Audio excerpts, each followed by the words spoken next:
ஆண்டவராகிய இயேசு கிறிஸ்துவின் நாமத்தினாலே உங்களை நான் வாழ்த்துகிறேன். இன்று நாளுக்குரிய வேத வசனம் லூக்கா 6:45 நல்ல மனுஷன் தன் இருதயமாகிய நல்ல பொக்கிஷத்திலிருந்து நல்லதை எடுத்து காட்டுகிறான். பொல்லாத மனுஷன் தன் இருதயமாகிய பொல்லாத பொக்கிஷத்திலிருந்து பொல்லாததை எடுத்து காட்டுகிறான். இருதயத்தின் நிறைவினால் அவன் வாய் பேசும். ஆம் பிரியமானவர்களே, கர்த்தர் மிகவும் விரும்புவது நம்முடைய இருதயத்தை மட்டுமே. ஆனால் இந்த இருதயத்திலிருந்து வருகிற குணம்தான் ஒரு மனிதனின் தன்மையை எடுத்து காட்டும். இதை வைத்துதான் மனிதன் நல்லவன் கெட்டவன் என்ற பெயரை அடைகிறான். நல்ல மனதை உடையவன் அன்பு, இரக்கம், தாழ்மை, விட்டு கொடுத்தல், பொறுமை, தயவு, மன்னிப்பு, சாந்தம் இப்படிப்பட்ட நல்ல குணங்களை தன் இருதயத்திலிருந்து வெளிப்படுத்துகிறான்.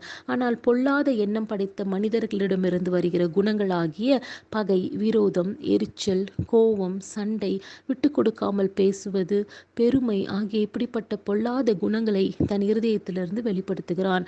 ஆனால் கர்த்தராகிய இயேசு கிறிஸ்து சொல்லுகிறார், இருதயத்தின் நிறைவினால் வாய் பேசும் என்று. நாம் எப்படிப்பட்ட மனிதர்களாய் காணப்படுகிறோம்? நல்ல மனிதன் இந்த உலகத்தில் சமாதானத்துடனும் ஆசீர்வாதத்துடனும் வாழ முடியும்.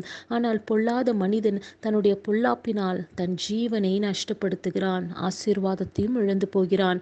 நாம் கர்த்தர் விரும்புகிற மனிதனாய் வாழுவோம். ஆமேன்.